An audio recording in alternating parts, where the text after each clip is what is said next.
கண்ணம்பாளையம் பேரூராட்சியினுடைய 11 மற்றும் 12வது வார்டிலே வாழ்கின்ற அன்பு தாய்மார்களே, அருமை பெரியோர்களே,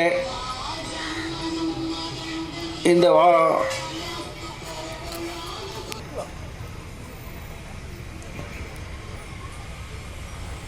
வார்டிலே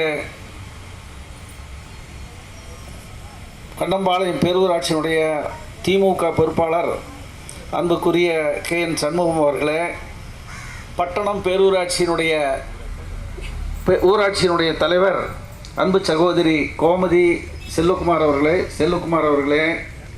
நமது மாவட்ட நிர்வாகக்குழு உறுப்பினர் அன்புக்குரிய PS செல்வராஜ் அவர்களே, KVT வேணுகோபால் அவர்களே, மணி அவர்களே, பட்டீஸ்வரன் கவுன்சிலர் ஜெயராஜ் அவர்களே, கவுன்சிலர் நடராஜ் அவர்களே, விஸ்வநாதன், பழனிசாமி, பசுபதி, நடுப்பாளையம் பரமசிவம், குமார், இளைஞரணி தலைவர் முருகன், ஜேம்ஸ், ராயப்பன், மல்லிகா, மகளிரணி சேர்ந்த மல்லிகா, சுகன்யா ஆகிய சகோதரிகளே, இன்னும் பெயர் விட்டு போயிருக்கின்ற அன்பு பெரியோர்களே, தாய்மார்களே, அனைவருக்கும் எனது பணிவான காலை வணக்கங்களை முதலிலே தெரிவித்துக் கொள்ள விரும்புகின்றேன். வாங்கம்மா, முன்னால் இடமிருக்கு வாங்க, இங்கே வாங்க, முன்னால் இருக்கு வாங்க.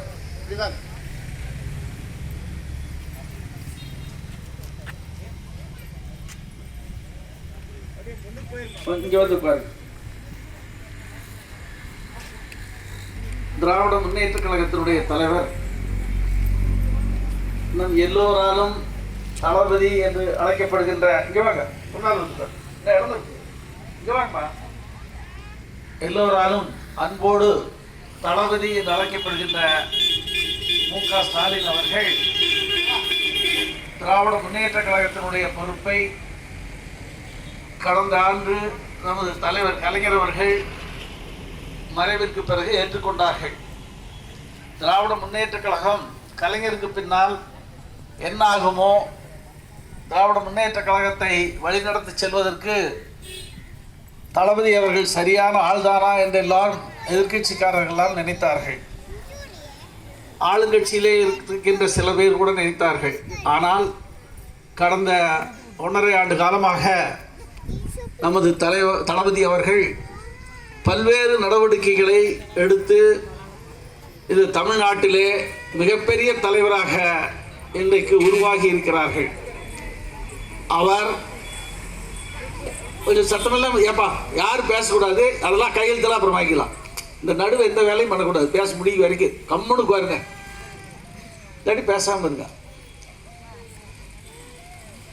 அவர் தமிழ்நாட்டினுடைய திமுகவினுடைய தலைவராக பொறுப்பேற்றுக் கொண்டதுக்கு பிறகு நீங்கள் எல்லாம் அவரை பெருவாரியாக ஏற்றுக்கொண்டு கடந்த நாடாளுமன்ற தேர்தலில் இந்த MP எலெக்ஷனில் நமது நடராஜ் அவர்களுக்கு, கம்யூனிஸ்ட் கட்சிக்கு சேர்ந்த நடராஜ் அவர்களுக்கு 1.5 லட்சம் வாக்குகளுக்கு மேல் கொடுத்து மிகப்பெரிய வெற்றியை அடைய செய்தீர்கள்.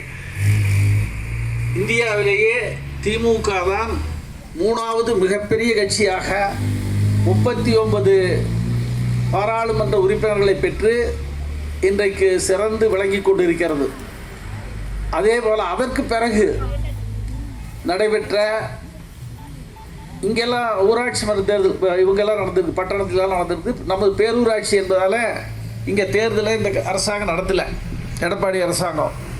ஏன்னா தேர்தல் இங்கே நடத்தலைன்னா ஏற்கனவே ஊராட்சிகளுக்கு எல்லாம் நடத்தினாங்க. ஊராட்சி தமிழ்நாட்டில் 12,500 ஊராட்சி இருக்குது. எவ்வளோங்க?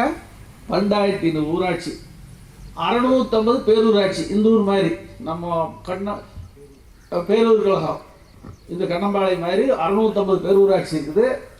நகராட்சி ஒரு 150 நகராட்சி இருக்குது. மாநகராட்சி கோயம்புத்தூர் மாதிரி ஒரு 12க்கு மேலே புதுசாக அறிவிச்சிருக்காங்க, 12க்கு மேலே மாநகராட்சி இருக்குது. அப்புறம் பாக்கி மாவட்ட ஊராட்சி.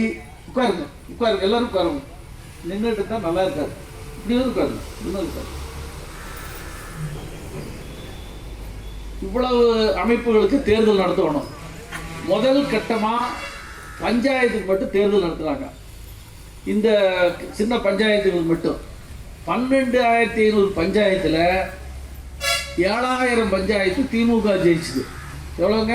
7000 பஞ்சாயத்து. அதிமுக 2900 பஞ்சாயத்து தான் ஜெயிச்சுது. எடப்பாடி அரசு இப்போ ஆட்சியில் இருக்குது, அவங்க 2900 பஞ்சாயத்து தான் ஜெயிச்சாங்க. நம்ம தான் அதிகம் ஜெயித்தோம். அப்புறம் பார்த்தாங்க, இது பேரூராட்சி தேர்தல் நடத்தினா 650ல் 600 பேரூராட்சி அல்லது 550 திமுக ஜெயிச்சிடும். மாநகராட்சி 12 நடத்தினா 12லையும் ஜெயிச்சிடும்னு ஒரு உளவுத்துறை, அவங்களுக்கு போலீஸ் உளவுத்துறை இருக்குது.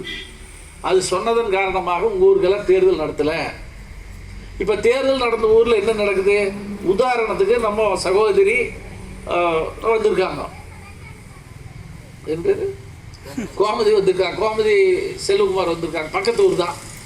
இன்றைக்கு அவங்க ஊரில் என்ன பிரச்சனைனாலும், எந்த ஒரு தண்ணி இல்லையா, அது ஊரில் ஏதாவது சாக்கடையில் தேங்கி கிடக்குதா, அல்லது குடிநீர் பிரச்சனையா, வேறு என்ன பிரச்சனையாக இருந்தாலும், பட்டா போடுற பிரச்சனையா, மத்திய அரசாங்கத்திலிருந்து வீடு கட்டுறதுக்கு லோன் வாங்கி கொடுக்குற பிரச்சனையா, முதியோர் உதவித்தொகை, இங்கெல்லாம் முதியோர் உதவித்தொகை வாங்கி வெகு நாள் ஆச்சு நிறைய பேருக்கு, எல்லாத்துக்கும் வந்து இவங்ககிட்ட சொல்கிறாங்க. அடுத்த நிமிஷம் கலெக்டர்கிட்ட போய் அந்த பிரச்சனையை தீர்த்து வைக்கிறாங்க.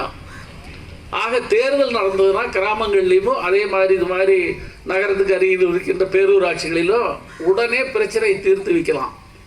ஆனால் எடப்பாடி அரசாங்கம் ஏன் இந்த தேர்தல் நடத்தலைன்னா, தேர்தல் நடத்தினா பூரா அவங்க ஜெயிச்சிடுவாங்க. ஏற்கனவே டெஸ்ட் பண்ணி பார்த்துட்டாங்க, கிராமத்தில் டெஸ்ட் பண்ணி பூரா திமுக வந்துடுச்சு. இனி அடுத்தது திமுக தான் வரும். ஆகவே நமக்கு மரியாதை இல்லைன்னு நினச்சிட்டு தேர்தலை நடத்தலை. அதனால்